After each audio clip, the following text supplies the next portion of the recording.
want to talk about the fact because I feel that a big part of what we're talking about right now is the idea that private companies oftentimes misunderstand the real work required to prepare for the DSPAC.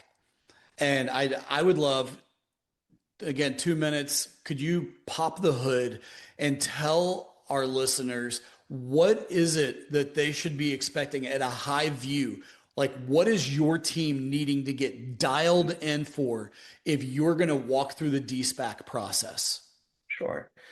So a few key ones I would say at a very high level, right? One we've already talked about is your accounting, audit, financials, right? That is, definitely absolute key. And, if there's any potential issues with that, that should be uncovered very upfront, very quickly, and determine if this is going to be a gating factor, and if so, is it one that's just can't be resolved, or how long it takes to resolve it, right? That's number Yeah. one.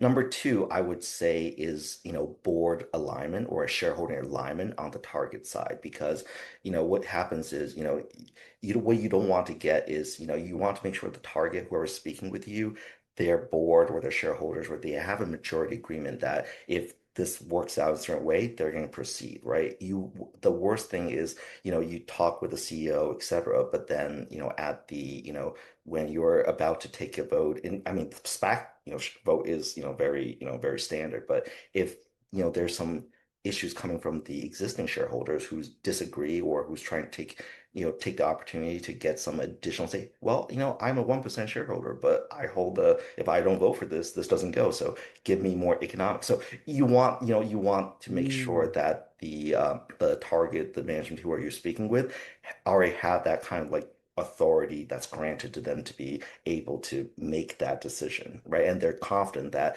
if the Yeah. SPAC deal goes through, that will not be a gating factor or issue on their side. So that's second.